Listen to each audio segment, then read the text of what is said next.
Welcome to Tales from the Pit. This week, my guest is Soren Bowie. This is your content warning. Although this is a lighter episode than most, I do feel compelled to warn you that you may be triggered by Soren's pleasant charm and easy manner.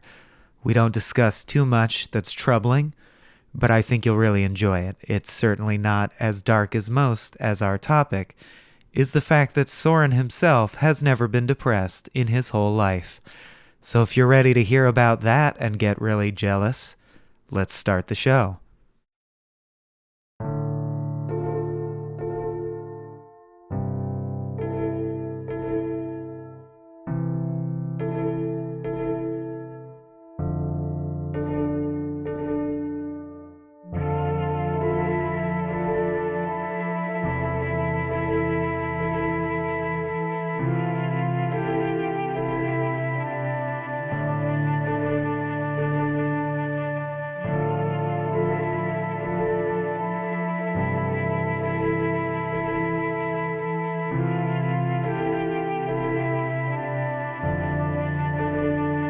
Oh, let me tell a tall tale about old Soren Bowie, not Bowie, although he hails from mighty Colorado, as tall as a timber, white, handsome and limber, with the charm of a Clooney and a Kanye's bravado.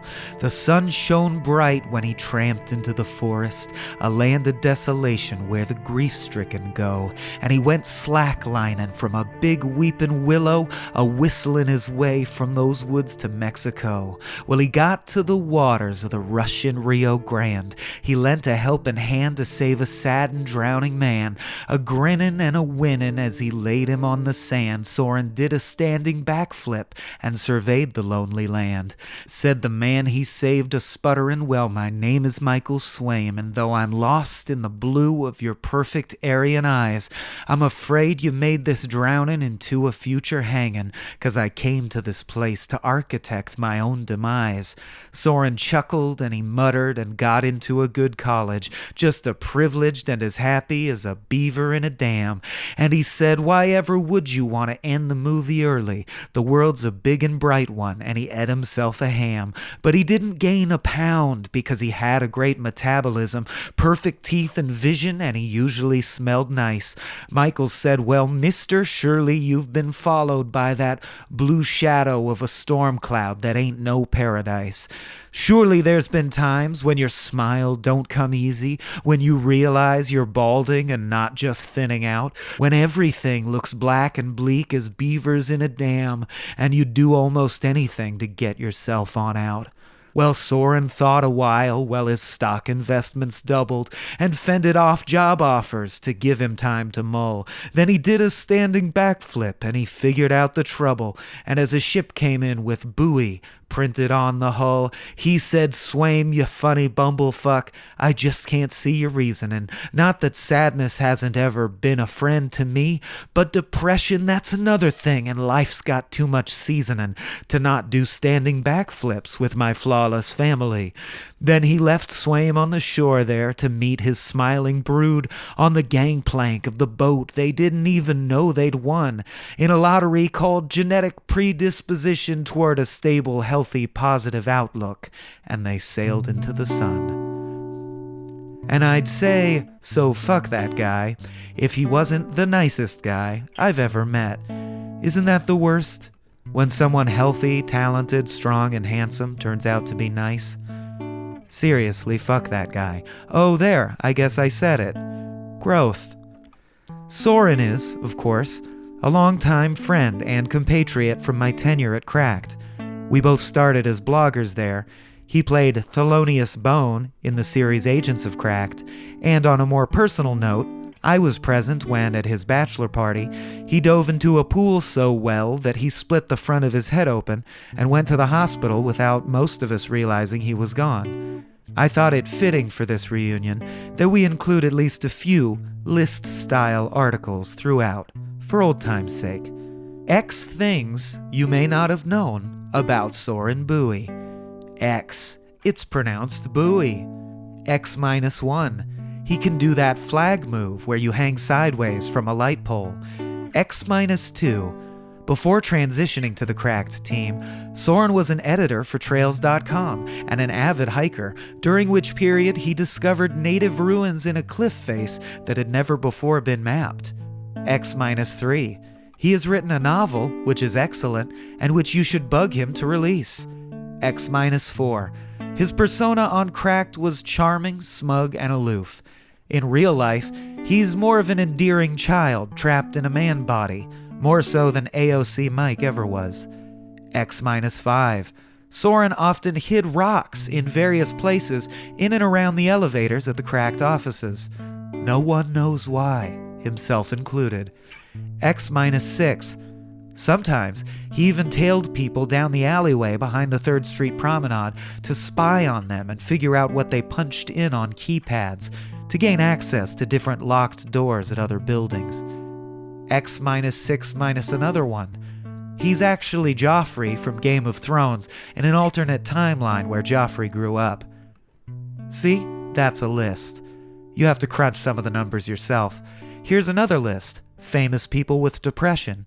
Buzz Aldrin, Maria Bamford, Wayne Brady, Drew Carey, Jim Carrey, Agatha Christie, Winston Churchill, Charles Darwin, Edward Degas, Emily Dickinson, Bob Dylan, Stephen Fry, Donald Glover, John Goodman, Dwayne "The Rock" Johnson, Hamid Karzai, Kid Cudi, Akira Kurosawa, John Lennon, Gustav Mahler, Bill Murray, Friedrich Nietzsche, Patton Oswalt, Sylvia Plath, Richard Pryor except when he was boning Marlon Brando, Ayn Rand, obviously, J.K. Rowling, Britney Spears, Uma Thurman, Tchaikovsky, Mark Twain, Tom York, obviously, and last, but most importantly, Moby. I guess my point is, who are we to be happy? Here's a counter list of famous people without depression, which is not something that you can Google, so most of them are assumptions on my part, and at some point it switches over into joke entries. See if you can spot the transition. Soren Bowie, Bob Ross, Meryl Streep, Tom Hanks, Ellie Kemper, Mr. Rogers, Swedish people, most dogs, Bizarro Hemingway, Wyatt Coke, and Slurms McKenzie, the party worm. What can we learn from these freaks? These elephant men and women and worms, with grotesque growths of excess cheer and perspective befouling their perfectly symmetrical faces. We can study them as archaeologists and paleontologists might, looking for context clues to their preternatural mental normalcy, or as biologists would, seeking to replicate their chemical profiles by bathing monkey brains in vats of chemicals until something awesome happens. Maybe it would be more appropriate to approach them as one would an exotic animal, with some reverence, a bit of a thrill, and no hope of ever actually becoming one.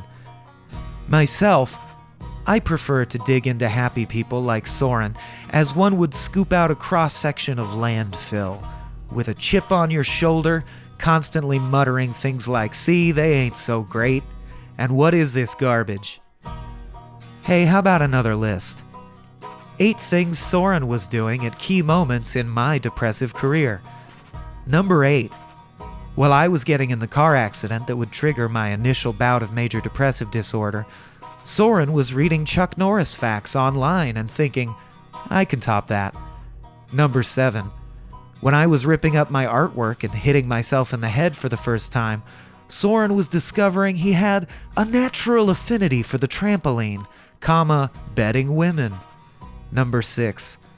When I was drinking a bottle of Jameson a day alone in my room, Soren was protecting our national interests from the cockpit of an F-14 Hellcat fighter jet, and also drinking a bottle of Jameson a day.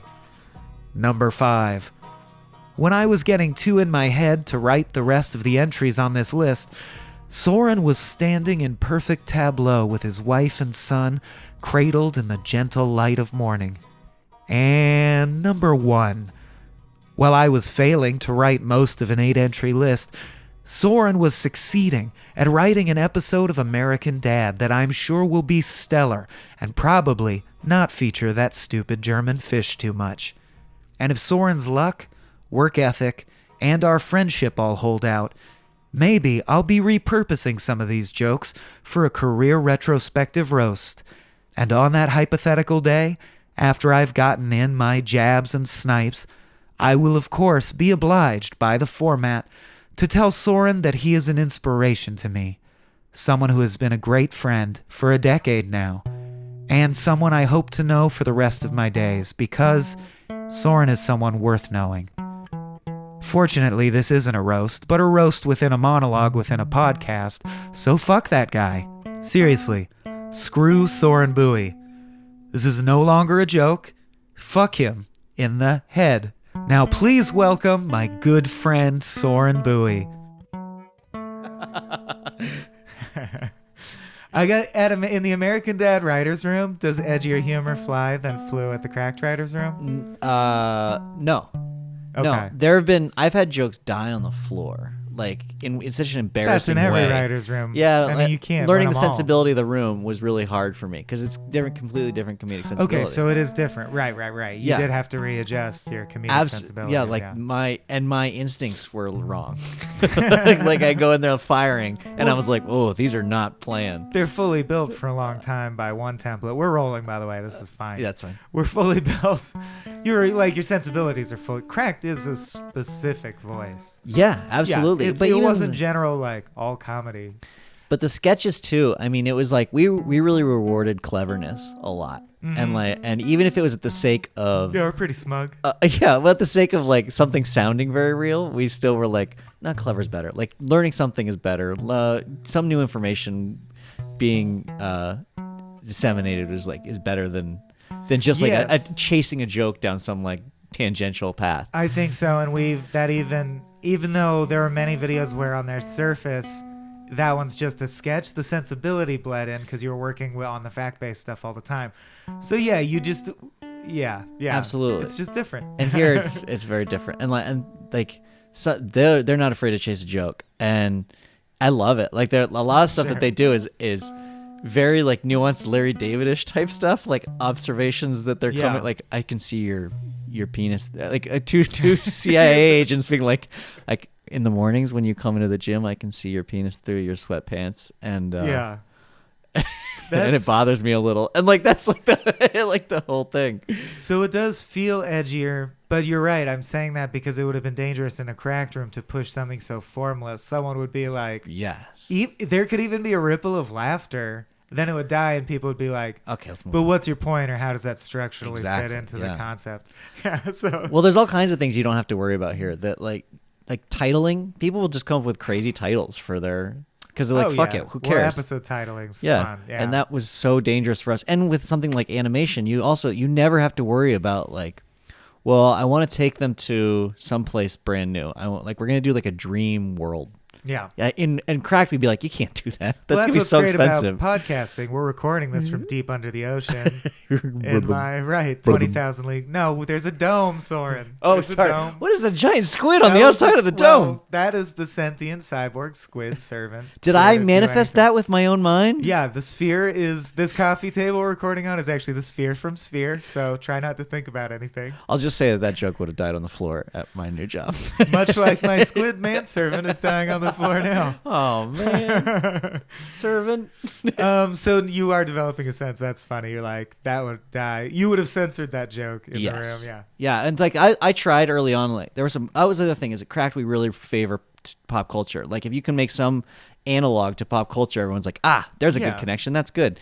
If I try and do that here with like Tailspin, or I tried to have Haley like singing the X-Men theme song from the cartoon and like dressing up as Jubilee, just like fucking around her room, and everyone's like, I don't know what that is. I was like, okay, we'll forget it. Wait, meaning they don't know what Jubilee is? Yes, there are people who didn't know. Wow. Yeah, so there was one, just like. It's more, I find the McFarlane verse is still the zeitgeist, but celebrity culture more than nerd culture. Yeah, it doesn't have the nerd focus. Yeah. Right. So there are some people on staff who are like really well versed in that kind of thing, but on the whole, it just doesn't play. Which is funny because your persona is not nerd focused, but You're like, by the standards of an average person walking down the street, you're very nerdy. Yes. Yeah. Okay. I'm glad you admit it. Yeah. Just as much as any of us at Cracked. You were like the jock of Cracked, but that's not. What does that mean? Yeah, exactly. Okay. So working backwards to get us on topic, is it landing this great job the point after which you've never been depressed, or earlier? I've never in my I'm life. doing it. Was it the birth of your child? I was gonna go through all the great things in your that life have happened in reverse order. Oh, then let's do that. Like, That's way more fun. What was it? What was the? No, wasn't the job. Wasn't the it- kid. Wasn't my great wife. Okay. Wasn't my learning crack. I was like, he's taking his pants off. Wasn't this gigantic pendulous Yeah. dick that I've been blessed with. Discovering an Anasazi ruin that had never before been mapped by man. Was it that? Yeah, no, it wasn't the moment. Okay. Yeah. That did happen. Yeah. So to give us a baseline, though, Sure. do you not, much like the proverbial Jubilee in the writer's room, do you not know what it means or what it feels like at all? Can you, or have you ever been depressed? No, the most I can equate it, I don't think I have. And I think it's one of those things where, like, there are young women who are, like, in their 20s who are like, I think I've had an orgasm. And you're like, oh, no. Oh, You'd know honey. if you had it. In the same way, I've not had depression. But I'm like, in my mind, it's like, I mean, I've been really sad before. But equating the two sounds really pedantic and, like, condescending almost. Man, it never piss. There's no easier way to piss someone off if they suffer from actual migraines than to have a bad headache and say, I think it's a migraine. Yes. You're like, do you see fucking spots? Right. Do you need to like burrow into a couch or you'll vomit from the pain? There are people who get those cluster headaches who Yeah. are like, oh, you got a headache? Oh, you got a little headache? Oh, no. Oh, some light sensitivity. What the? I wanted to kill myself. Exactly, I wanted to drive into the front of a truck. Yeah. I'm going to pause momentarily just in case people are hearing shower audio in the background. I'm showering as we're doing this podcast. Soren began showering. No, it's my lovely girlfriend, Jan, who lives with me under the sea. I guess I have to run with that. It is. I now being in this bubble, I'm realizing that all glass might have been a mistake. Yeah, it's true. And it's not plexi. It's not bulletproof. It's I not see right through it. There's no icing. There's It's nothing. just that candy glass you can get. Yeah. 10 square foot a dime. Okay. This is, well, I'm going to go hard on you because apparently Please. it won't bother you. Yeah. No, I want to learn something. So here, what's the saddest thing that's happened to you that you're willing to say?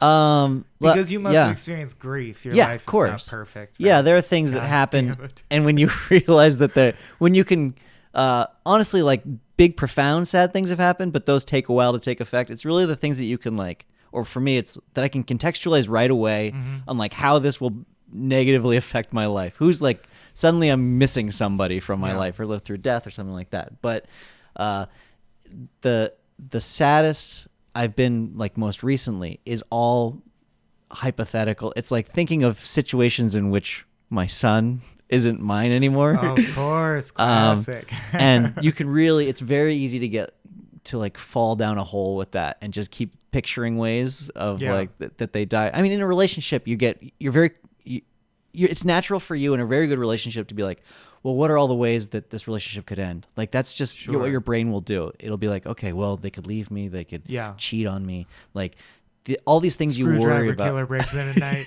Yeah, but the only way, like, you don't break up with your child. The only way that your child stops being your child in this relationship is they die. Yeah. And so your brain is just like preparing you for that. And I'd like to think that it was like, it's my brain trying to be like, well, we're going to account for all scenarios so that you never have to worry about that. Any room you go into, you're going to see all the ways that he might die, and you're going to be able to account for those. But I am seeing all those ways he could die in a room, but it's only because my brain is like, look, at some point he's going to die, and you're going to have to be ready for that. And that's what it's preparing me Is for. that because you don't believe that you'll ever die? So the natural order, if you're not aware, is you would die first. Yes. I mean, that's what it's preparing me Or for the you're worst like, case one day scenario. he's going to take me on, and we know how that's going to go. He can't win. He just can't win. I don't know if anyone follows your Twitter feed. He's got some good raptor moves. He's been raptoring out of the hamper lately. That's true. Yeah, he's got some. My son has some dinosaur moves and a samurai name. I think he could take you.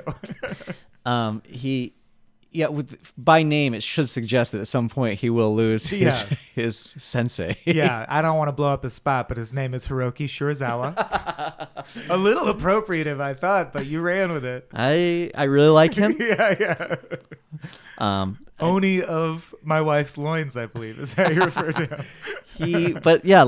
I will. It took me a while to realize that was what was happening, because you do picture your kid dying in a lot of different ways, and it seems very real in like an alternate dimension type of way, where you're like, you can't tell if you've remembered it or not because it's so real. And if you really indulge in it, if you really like give into it, sure. Do you ever wake up in the morning and have like, did that happen? Moment? Is that all in this category now? Yep. Yeah. To give you a sense of it, there were several times when he was just like under a year where my wife and I would be sleeping and I would jolt out and grab her because I thought that he was her in the bed, or that he was under the covers and smothering. He's never slept in our bed either, but it's just like these absurd scenarios, or like that I had a fear that he's growing out of control. I had a fear that he was in our bed, had rolled out onto the floor, and that the room was flooding, and like he was drowning. Incidentally, we have a second floor house. Yeah, that's where we sleep. You're like, everyone on the ground floor is dead, but that's not important now. So, does Colleen have the same thing? No, I checked in with her, and she doesn't really, because she also doesn't indulge that kind of stuff either. But you're someone who's always had really good situational awareness. Yeah. I don't know. I feel like it's related. You used to hide rocks in the elevator and cracks. It feels like it has something to do with sit rep. But it's like you used to be James Bond, who's like, there's an exit, no danger here, my back is covered. And now it's all transferred to like, that would kill him. Oh, I'd be sad if he died that way. Yes. That would cripple me for life if he died that way. Yeah. The one that sticks out for me a lot because it was so ludicrous was when he was young. Right when he started walking, I was like, what would be fun is to take him to the aquarium. And then I started like imagining the aquarium, and then I was like, and then they've got that aviary there that's really fun, and you can have like please don't end with carried off by birds. Well, it's just like you can have sugar in, like a little dish of sugar in your hand so the birds land on you. And then I had this horrific moment where I just was imagining all these birds overwhelming my son, and then like starting to like peck at him and peck at his eyes, and things ripping like his face off. And it was so real in my mind that I was like, why did I do that to myself? Like I had to flinch just thinking about it. Has Colleen ever suffered from depression? I don't know. I mean, yeah, you kind of have to self-identify. I looked up right before this, the statistic that I'm like, I don't know how you nail that down. Yeah. But apparently it's like very repeated statistics, 6.7 to 6.9% of people. Okay. Which is lower than yeah. Yeah.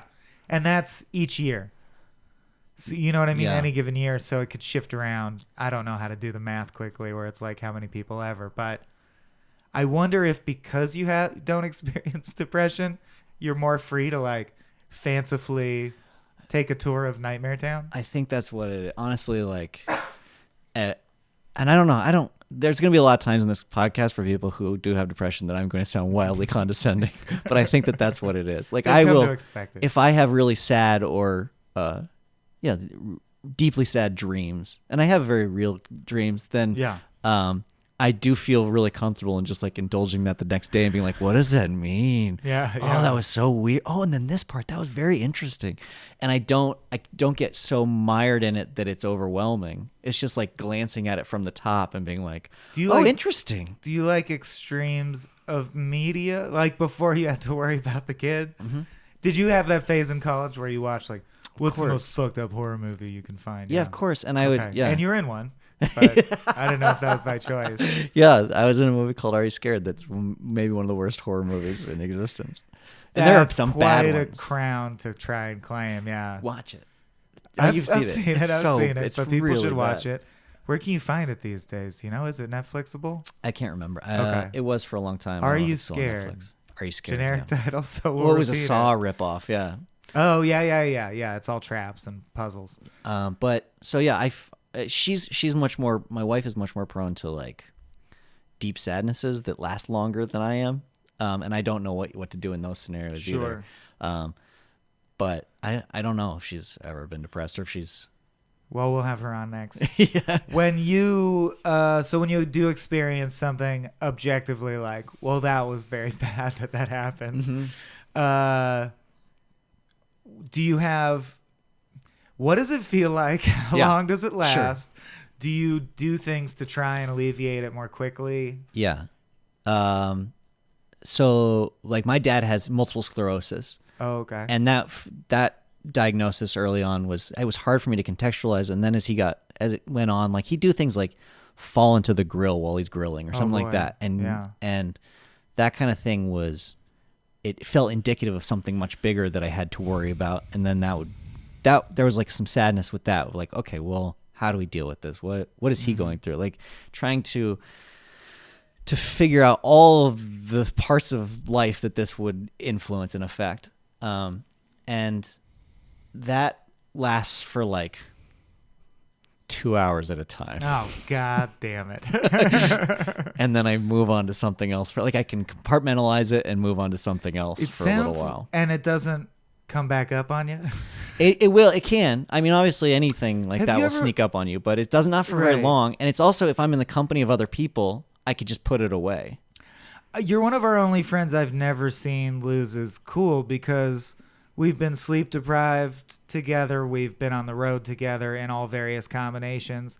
This, I don't think, will upset anyone for me to say. Like, I've been mad and yelled at Abe. Abe's yelled at me. Adam and I have fought. I've fought with Dan. Mm-hmm. I've never seen you ever fight with anyone.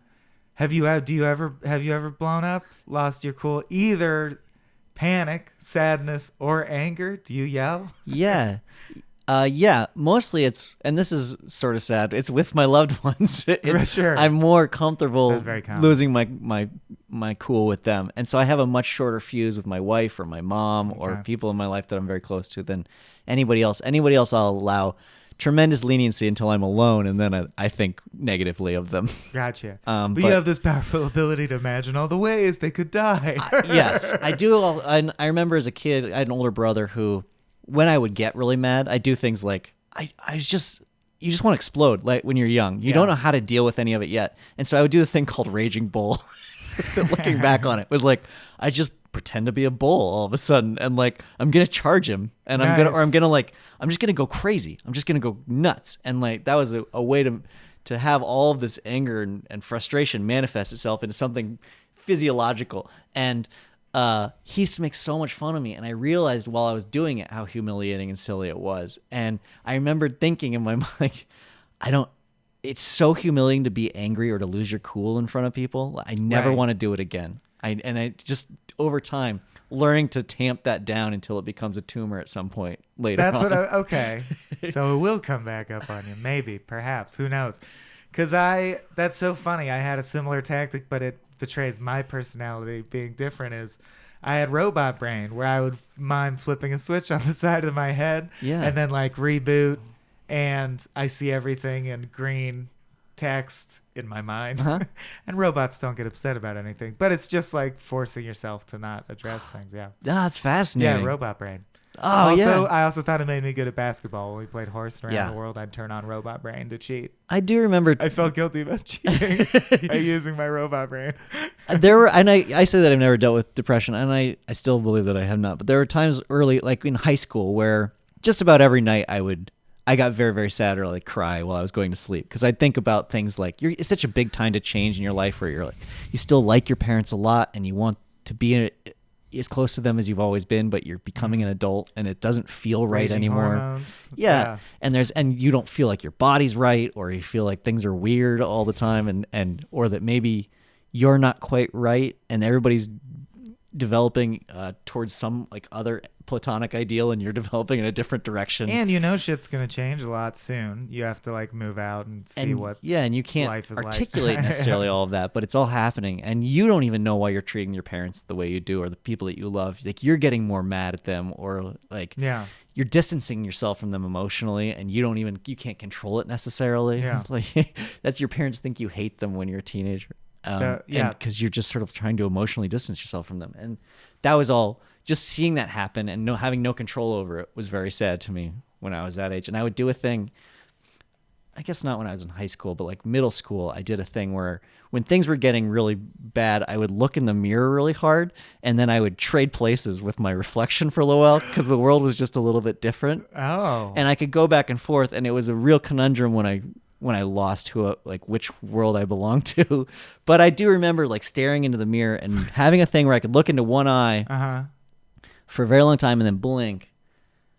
And my reflection just looked a little different to me. I was like, I'm on the other side. We're both crazy. And We're through the looking glass, people. I would live on that side for a while. And there'd be some trade-offs. Like some things would go right in my life. Was it Coraline where it would be creepily soulless in the other world? No, but there'd be there'd be things that I wasn't as good at, or things that I was more accountable for my lies and things like that. Like little things that I didn't. I was like, okay, well, is that worth it right now? Yeah, to not deal with this other thing, yes. Okay. And then I would go back. Did you have anything at that age, or a little earlier, I guess is more likely, with grappling with the inevitability of death or mortality? Yeah, that was really hard. That was hard for you? Okay. Yeah, I didn't. And it probably still continues to be. I just don't think about it. That gave me panic attacks for years and years, yeah. The idea of death. And no aspect of not pain or loss, but literally just the unstoppability. Inevitably all the time ahead will end sometime. It's crazy. Yeah. Just mind-blowing. I mean, it's the unknown. Yeah, if you stop and really think about it, you'll sink and sink. Yeah. And then the best case scenario, you're like, well, what if I live to 108? Well, then you'll experience so many deaths. Like everyone. Will I pray for death at that point? That will be rough too. And what if you're decrepit? Yeah. Or what if your brain goes? I mean, that's the even more terrifying. Is it? I hear where a you're lot of people confused say, and mad all the time. Yeah, that's true. And I think a lot of that, comes down to it's always hard to differentiate. I'm a big believer stimulus affects things, context, genetics, but also chemical profiles. Like it's just crazy, undifferentiable why you're sad when. And I know there's studies that show old people tend to get happier. Like if you make it up there, you tend to be more content. And I feel like maybe there is a kind of peace in, I made it this far, and like lowering the bar of expectation from life. Like it could be much worse. I've seen lots of my friends die more horribly. Yeah. Yeah. That'll be all right. It'll be okay if I go now. My goal is to depress you by the end. Oh, no. I'm going to keep poking at you. Let's discuss ways your children could die now. Oh, yeah. I guess I could. I do want to ask, I ask all new parents, is that because so much of our media exaggerates very specific milestones in life that we come to view through a certain lens? The holding the baby for the first moment. I'm not asking you to say your relationship with your son is overrated or over romanticized. But when the baby first looked in your eyes and you held him, was there like a from God, like out of body on ecstasy experience like is depicted? No. I know exactly what you're talking about. And in fact, practiced it. Like I'd look at other kids and be like, now imagine this is yours, and like feel that and be like, oh yeah. And you start to see it in their face and everything because you're just playing at it, but you're like, you can really start to believe it. And you're like, oh, I think I'm really going to enjoy it. I think I'm going to really like this moment. Yeah. And people, I think there is that quintessential moment from movies where people hold their own child for the first time and they're like, and I didn't want to be a dad. And then I saw that baby for the first time and I held him and I just knew I had to protect this thing. And it'll be like a junkie who is struggling to turn his life around and didn't want the kid. It was an accident. It'll be like, you know what? I don't need crack. I just need this kid. Let's get back together. Yeah. So I held my son and didn't feel any of that. I feel nothing, you shouted. I wasn't even. I think that there's a whole different mindset than you're even anticipating during the labor, especially since Colleen had some troubles with it, where it was really long active labor, and after a little while, I was just sort of like I felt really complicit in the torture of my wife, and at the end, oh boy, it was like he wasn't progressing, and she was in a lot of pain, and I was like, we should. Like, let's just not have this baby. Like, whatever else we can do. Like, let's just save her. Oh boy. And like, it wasn't. I was overreacting. Like, that wasn't. The doctors weren't as worried as I was. It's crazy how much we didn't feel that way. Like every woman died on giving birth to her sixth child. Yeah. I was thinking there must be so many husbands who are like, it's touch and go. Oh well, like checking their watch, smoking a cigar. And let me know if she pulls through. I was in the room and I was watching it all happen, and it looked like this was going to go on it was just indefinite, and I stopped even thinking about the prospect of having a kid in those moments, and I was like, let's help her. Let's do what we can. You were just there for we'll backtrack. We won't do the pregnancy. Like, this was a mistake. And then when we had him, it was all of a sudden there was a baby there, and I was just surprised by it. Still, it had been so long. She was in active labor for like 10 hours. This is the end result of this. And I held it, and it didn't feel any sort of connection to him at all. Did that make you depressed? No. Like the poverty of between expectation and what happened. No. That's you a really had faith that it's like, well, it's probably just exaggerated in media, right? Yes. Yeah. That it comes after a while. Yeah. And it feels like such a basic fantasy anyway that I was like, oh, okay. I don't instantly need love this. your kid as much as like, within a week or two you will feel that way. Yeah. But it's got to rev up. No, even then within a week or two, I'll say you don't feel it that much. Oh, okay. Well, yeah. however it takes a long time before you feel a real connection to your child. By the way, he's what, almost 2 now? He's 2.5. 2.5. Yeah. Time flies. So you're thinking maybe 8 or 9, you'll probably start to take a liking to him. I think around, as soon as he can start really scoring goals on me earnestly, and I don't have to let him have it. I'm just kidding. No, it's when he can pull his weight, chip in for the tab sometimes. He chops wood. Be a pal. I might like that kid. Yeah. I don't know. It took a long time, and it took a long time for her too. Right. I think it's harder for moms. They're just not as allowed to talk about it in the same way. Oh, okay. Which is sort of sad. Yeah. Well, neither of us know really, so I guess we can't speak to it. I just thought there was the old, I'm a big believer in, science and biology. Yeah. And it seems to make sense to me, but that doesn't mean something's true.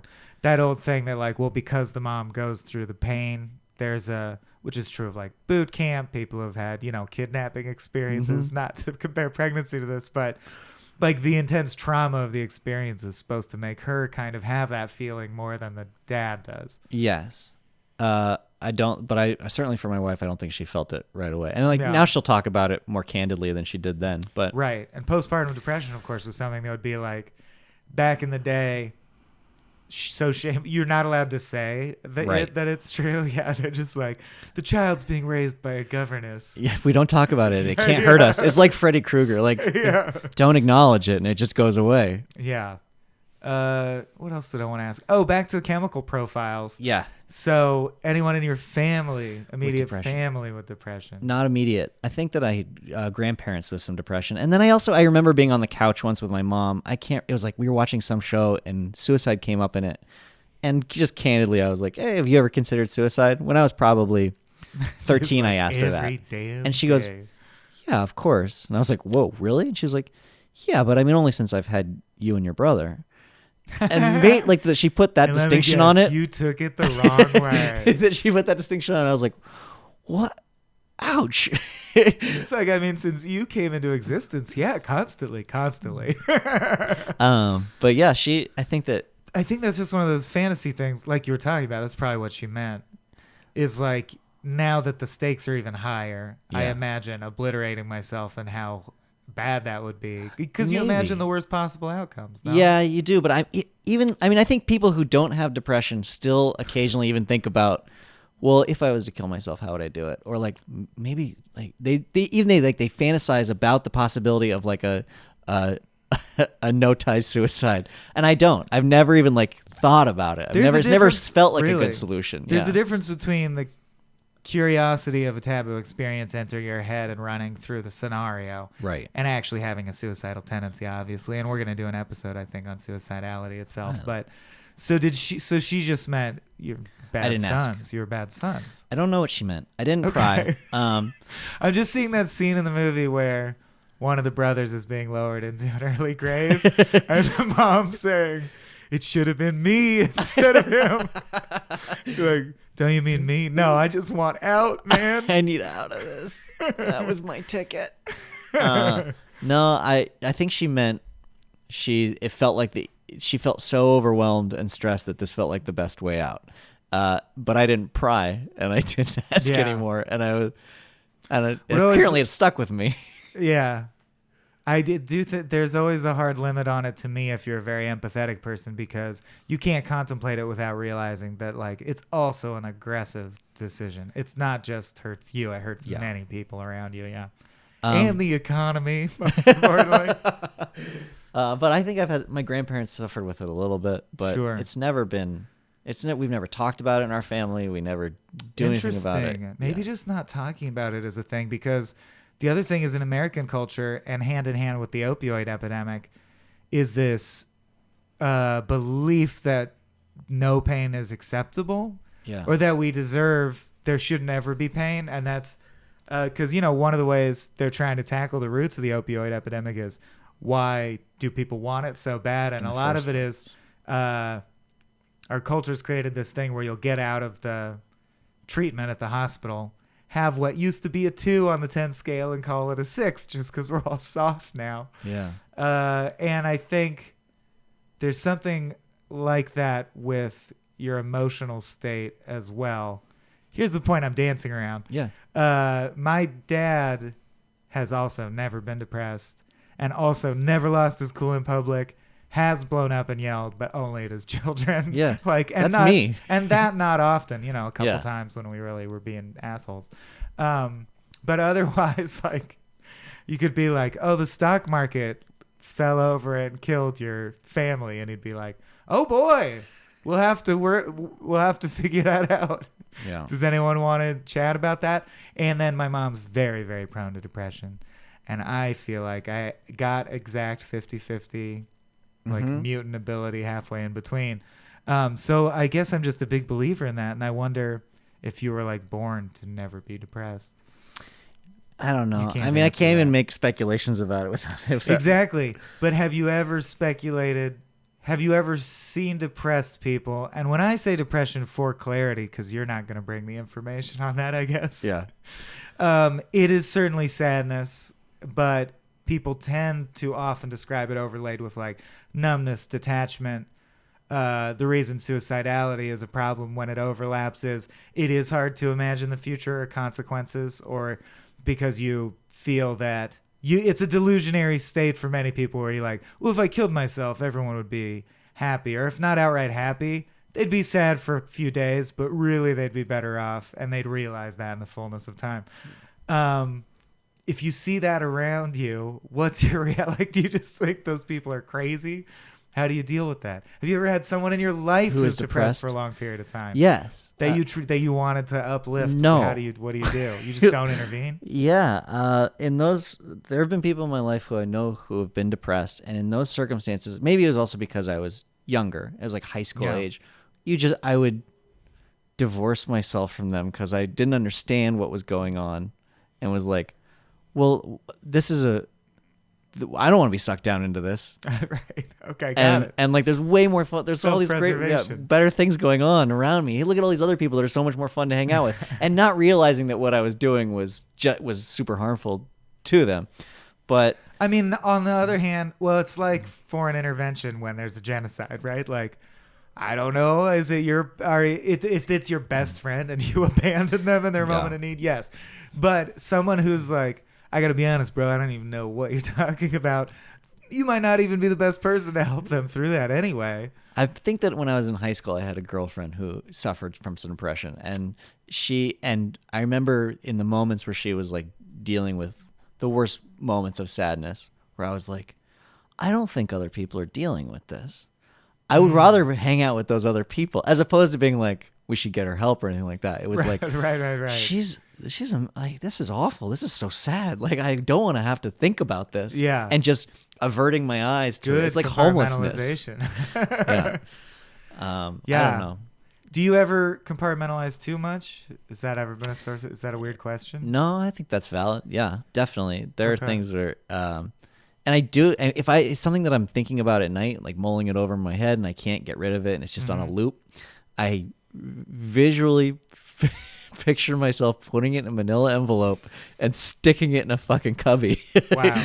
And then the cubby. thinking about something else. And if it comes up again, I put it away again. I do the whole process of putting it away again. It's like a meditation technique. Yeah. And it's only a very bureaucratic version of it. And putting it away.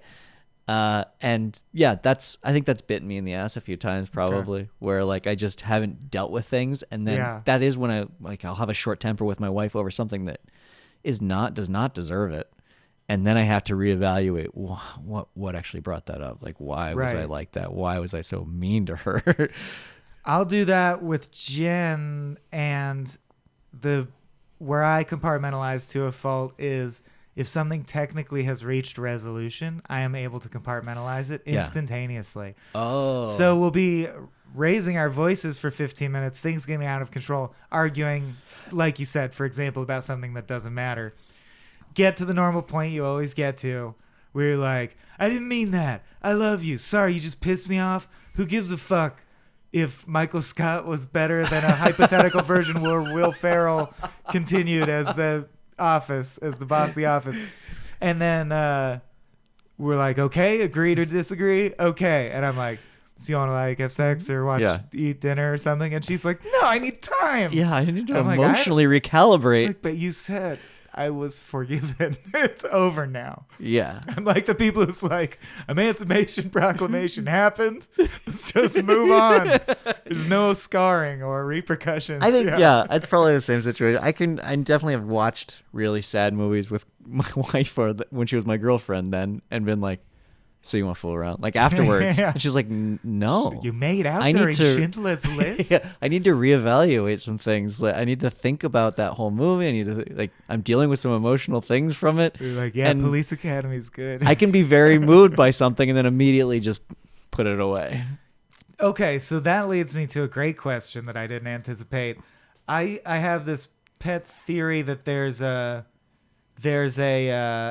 spectrum, and one end of the pole is being grounded in the real world and physical, and the other end's like living in this abstract space. And I think people who live in their heads more are much more prone to being moved by literally just thinking about concepts and movies and shows. Do you cry at movies? Yeah. Me too, but not when my friends die. Like I'm less prone to cry. That's what when I said a commercial that has the right music where a puppy dog like finds its owner. Yes. Yeah. And I think that's the way that I've negotiated that is I do think of it in terms of context. For a show, a movie, a commercial, I have the full context of what this thing means already. Sure. And when somebody dies in your life, you don't yet. You don't know all the different ways this is going to touch you, and you're just sort of like, you just sort of wait it out. And like, I guess I'm going to encounter these as they come up. And so, yeah, like a friend dies, and I'll be like, oh man, that's too bad. But I know that that's what you're supposed to say. But in the moment, I'm not feeling anything at all. Right. Because I'm just like... That is so interesting, but like in a movie... If it's just like, this kid loves his dog, and that's his only characteristic. Right. When the dog dies, you're like, well, his switch was flipped to off. We know for a fact it's just bad forever. Like, yes. There's no complexity to him. The thing was the dog, and the dog's right. dead. Yeah. I have full hindsight. I know everything about this situation, and like I get it all now. But for when it happens in the real world, it's like I don't know how to negotiate this yet. We're gonna have to find out.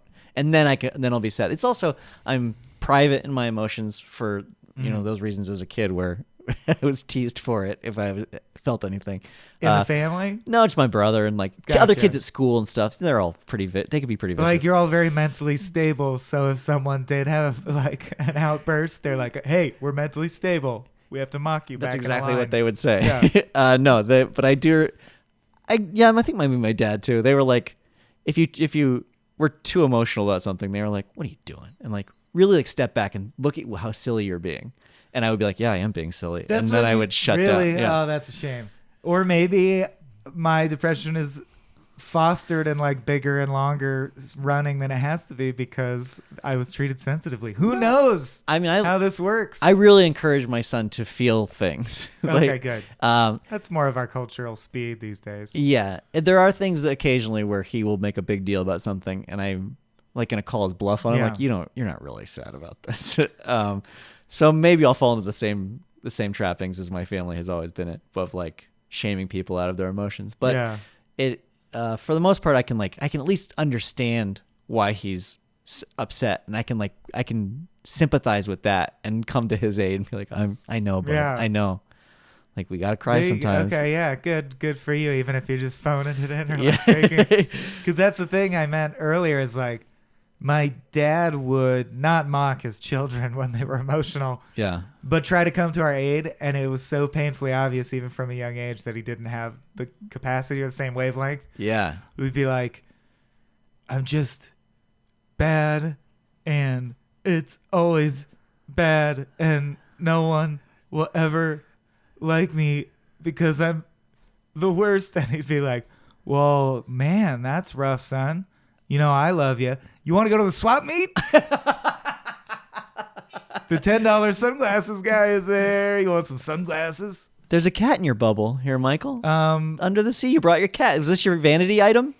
Someone is riling up these cats. I blame Jen. Jen, take care of the cats. Silence. All right, it's crazy because that's maybe the third time I've ever heard either of them yowl in really? the 3 years we've owned them. Maybe it's me. But it's also like one of the only times a door has been closed. That's the only time I saw my dad freak out was we locked the bedroom door.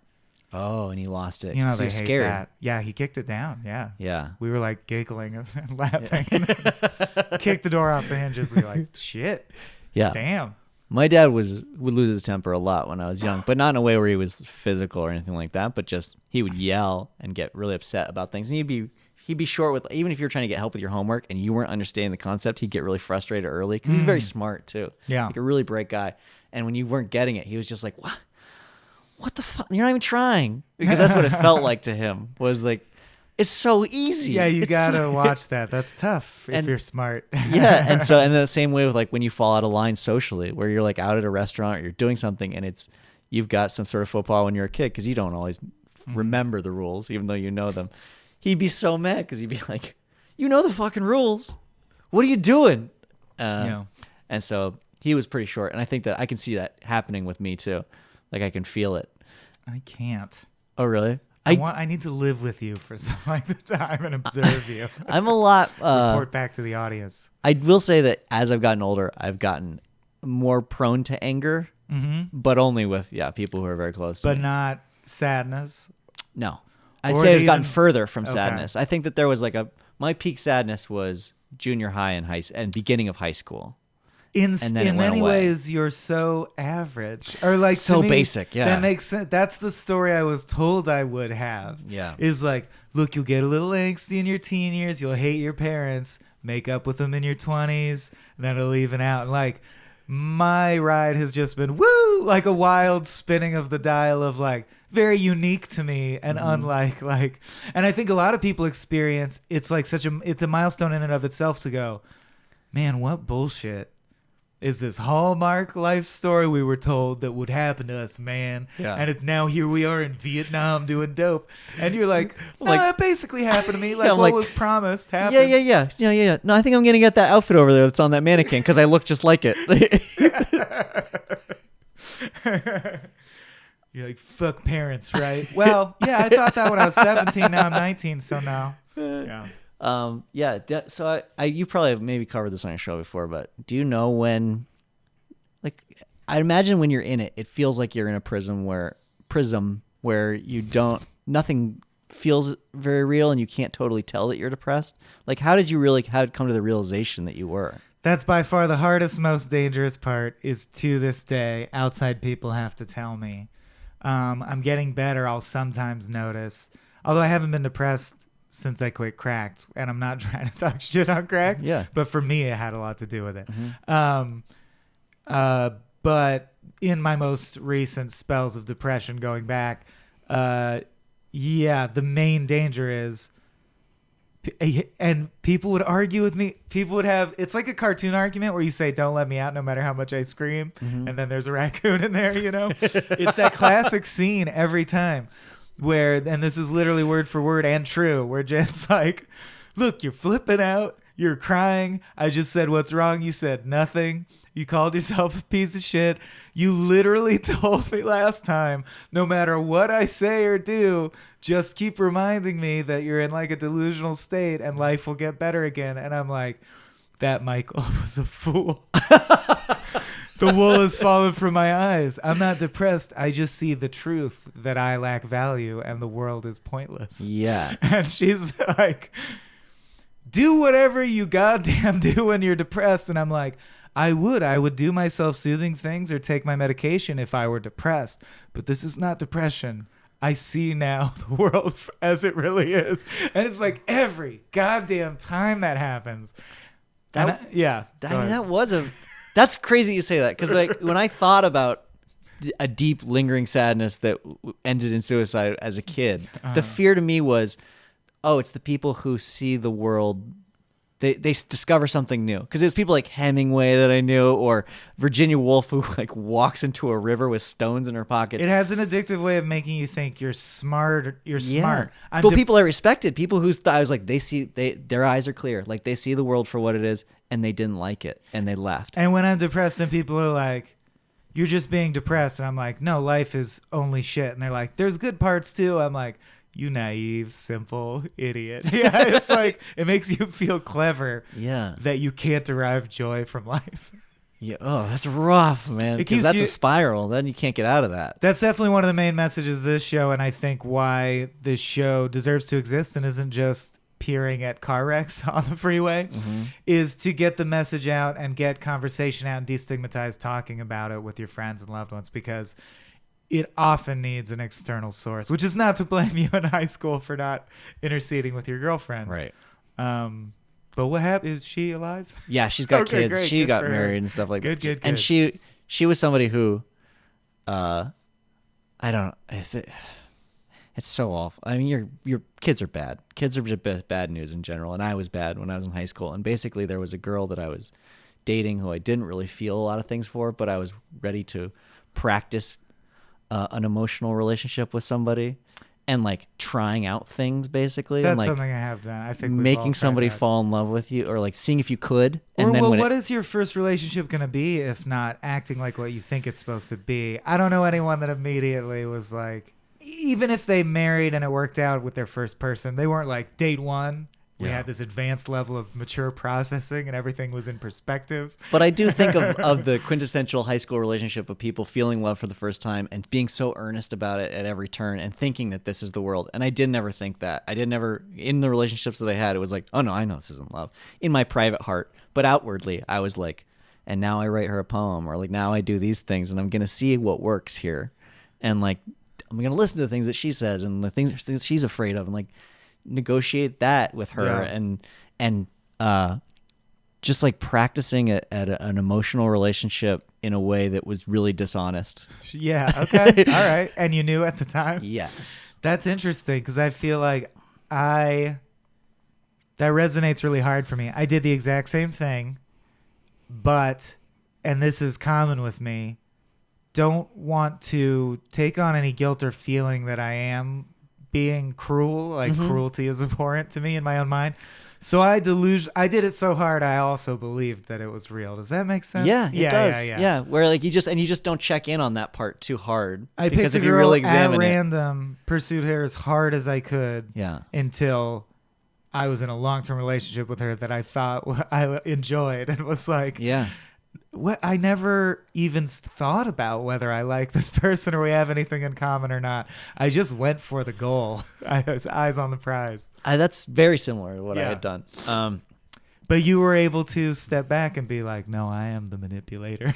Well, I remember thinking how it just having it that point where I was feeling like, well, I don't feel any of this, and feeling kind of bad about that, but not to the degree that I was going to stop. What is this? That's another thing, is I don't know if what I feel that's love is what I'm supposed to feel, or the same as what other people feel. Right. Crazy. Yeah. I mean, whether love is even like a real thing. I know it's idealized and exaggerated somewhat, but to what percentage? So like, yeah. Yeah. Right. Because there's a lot of stuff from fiction, and that's really, I mean, I think we're all starting, certainly the people at Cracked who are in this one very particular mind space and have dealt with pop culture their entire life.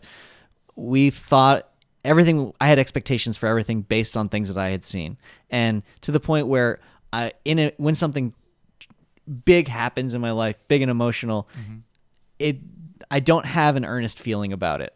Like I have context from a movie or from a book that I read or something like that I'm gonna put in its place. And so it's hard for any moment to really feel earnest because that's a depressed statement. That's the first thing you said that a depressed person would say. Oh, really? None of these moments feel real. This is all phony. But you're saying it for a different reason. Yeah. Yeah. Because I think that I don't know. You know what the cave is? Yeah, Plato's Cave has Yeah. come up on one of our podcasts Oh, already really? before. Okay, great. So We're everybody only like 20 listening already has episodes in. context. Yeah. No, it was not explained at that time. Oh. Google the goddamn Plato's people in the cave if you don't know. Yeah. Come okay. back. And so all they're seeing are these shadows on the wall, and that's what they think life is. And then a guy gets to leave, and he gets to see what the world is. That everything that these visions he's seen before are just shadows. And like, I think of that in terms of us watching movies. Like, we're all sitting in this dark room, and we're all just looking at this wall, and we're just looking at representations of what we think we're supposed to be feeling or doing. And I think in our real life, we tend to watch it like a narrative play out and keep expecting that moment to come. Yeah. When will I get out of the cave and see with clarity what I'm supposed to be doing that will lead to my ultimate happiness? It's like you don't even know what you're trying to get done. But this idea of there's some contentment out there that's my perfect being, destiny, fulfillment version. And it feels like myself. You can really get addicted to coming up with new reasons why your life is not right, why it's in shambles. Like even in romantic comedies, they're like, she thought she had it all. She didn't realize was she was missing a man or whatever it is. Yeah. And in every movie, there's some realization where you're like, oh no, I thought I was happy and I'm not. And so when you have those moments where you're like, you really check in with yourself and you realize that there's this huge quadrant missing. There's some pleasure in it because you've seen it happen so many times in movies that you're like, now I'm on the right path. Like I'm back on it. Yes. And so you can get addicted to those. And both are false. The highs and because the other thing is, count your blessings is so trite, but people say it over and over because it's hard to do, but if you can accomplish it, it's like does real good in your life. In the same way that I would say, because I was talking about how impossible it is to get out of a depression because you're in that delusional state, but occasionally I have, like myself, been like, this feels like depression, walks like depression. I guess I'm depressed, and I don't have any hope that it will help when I take the medication, but then it does. So I'm like, I trusted myself and like the muscle memory worked. So I do encourage people to try, but also sometimes need intercession. But my point is about what we were just talking about. Can you refresh me? The people in the cave, right. FOMO also, paucity of expectation. So one way that depression really manifests itself very sinisterly in my life that I hate and I'm trying to work on is I don't think anything that we've done, you, me, us, the whole greater group so far is anywhere near good enough of what I expected us all of us, including like the life story I'm on. You and me should be in a penthouse celebrating the release of like the second installment of a franchise of films that we're all working on together. That's where I thought we would be at the ages we're at. Those were so lofty. Those goals. They're so lofty, and so I live every day just being disappointed in myself. Because, dude, that's interesting. You're very ambitious in a way that I never really saw. I would say this about like everyone on the crack team. We're like nice, smart, capable, and I'm not going to go through person by person, but there are people, I think it really was a special team. There are people on the crack team, many, that I would be like, they have to be in the top 90 percentile of talent in their field of their age on Earth right now in the industry. So yeah, I don't think it was too much to expect because I'll go to a movie and see some piece of shit. Yeah. But what you realize, of course, is life is complicated. It's bumpy. It is something of a meritocracy, but not completely a meritocracy. Right. It's something of a work hard system and you'll benefit, but not completely. And also random shit will happen that will set you back, set you forward. So try to not be like Mike is what I'm saying. Well, that's what I'm thinking back on, like why if ambitions. Your life is good, I never really had like a 5-year notice. plan or anything. I was sort of ambitionless. And people seem to be much happier when they can do that. Well, because things come to you and you're like, oh, okay, this is cool. This is great. This is nice. And when they don't, you're like, oh, well, there's not like there's no timer running out. There's nothing that you're getting closer to that feels like I haven't done what I thought I was going to achieve by now. What the fuck am I? Am I a waste of space? Good on you, man. And I encourage everyone to try. And there's not much to do except practice thinking that way and try. Vonnegut would say, pause and say, if this isn't nice, what is? Which can help. Like, there's like, something that does work for me, and it is the same as training a muscle or muscle memory is like, you said mantras, visualizations that are Yeah. repetitive. That can have an effect over time. You like be depressed and just realize, oh, wait, I do this when I'm depressed. Good. Oh, Get yourself out of it. Train yourself ahead of time when you're not depressed. Right. You Yeah. get, it's hard to, I mean, I have a hard time even conceptualizing what it must be like, but I foresee it as like you can go in with whatever weapons you want to the final boss battle, but like Right. you want to equip yourself the best you can. And the more times that you face him, the easier it is to figure out how to get out of the situation. Yes. And like the first time you're just completely overwhelmed. Yeah, and maybe you, I'm you just have the reaching a wrong level of experience. You didn't bring the right stuff with you. Like you need to do it all over again. And then Yes. and that's an awful slog. And like, that's sort of terrifying because there's this whole sunk cost to it of like, I took forever getting here. What if my creativity is tied up in my depression? Like that kind of stuff is really terrifying. That's never occurred to me. Fuck. That one hasn't struck me before. I know it's a common one, but that never bothered. Because when I'm depressed, I also am very unproductive. Just that's lose all good. interest. Yeah. Good incentive.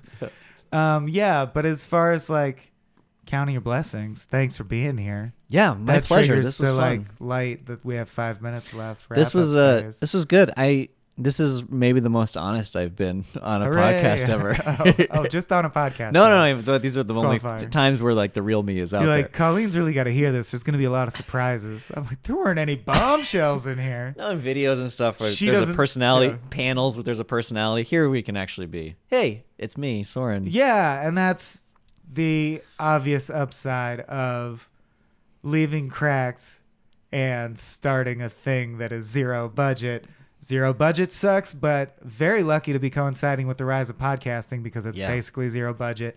So I'm still getting to write my shit. You know what I mean? And I feel like, especially these little monologues at the top of Tales from the Pit, it's exactly my wheelhouse. It's the kind of thing I would write left to my own devices. So I'm pleased. If I had a suggestion, I would say not blowing all your money on this pod at the bottom of the ocean. Right. There's exactly. there's other like locations you can. Huge recording Record problems at. too. Like the audio will not be good. There will be a lot of bubble sounds. Mics are leaky. But man, I could talk to you for a long time. Would you come back sometime? Is Yeah, that sure. A possibility? Yeah, I'm All right, happy great. to. Yeah. I apologize to anybody who is dealing with depression when the things that I say so clearly out me as somebody who's not on your like. No, more power to you, man. I was just gonna tell a story about like something I'm wondering because you, like me, have the blessing / complicated situation of sometimes people on the street will approach you. Mm-hmm. I got yelled at by a fan in Iowa or Idaho, I don't remember, who recognized me because they were talking about all the things they like, and I was saying shit like, yeah, maybe a movie someday. Yeah, it's what it's not what I want to do, but it's adjacent, so, thanks, we try. And he's like, this is a big deal for me meeting you. Don't fucking shit all over your own accomplishments.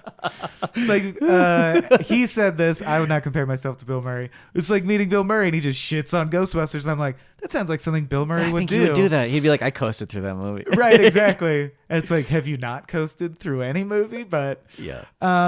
so do try to count your blessings. If there's a vague observation I have made about this topic, one of them would be people who stay present or tend not to think about the future and take things and just look at them and go, well, this is happening really now. Oh, it's bad. Oh, it's good.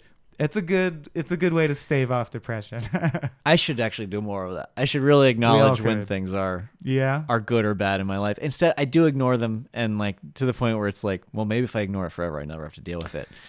Sometimes you don't know if the ultimate repercussions will be good or bad, though. Yeah. So you can ignore stuff and have it resolve itself and be like, that worked out nicely. Yeah. It's safe It's to ignore dangerous some things. that works out sometimes. So where can people find you? I work for the show American Dad as a staff writer. And So come to the offices. yeah, come ask on for down. Soren. get a tour. Endanger his new job. Yeah, just look for my work on TBS. Starting in February, the show comes back. Boo. Yeah. Do you have no interest in driving Twitter followers? Is that? Yeah, you can find me on Twitter too. There you go. As Soren _LTD. Plus, then they'll know. You'll probably mention when your episode comes out. I imagine it will be important to you. I will keep people abreast of when my episodes come out, and also even episodes that I've touched at all that have my fingerprints on them. I'll be so excited that I'll be like, "This joke is mine. This is mine. This is mine." Yeah, awesome, man. I guess that's all. Thanks, buddy. Can't wait to do this again sometime, on air or off. And congratulations on living up to all the success and happiness you've been blessed with. It couldn't have happened to a nicer guy. Much love from the pit.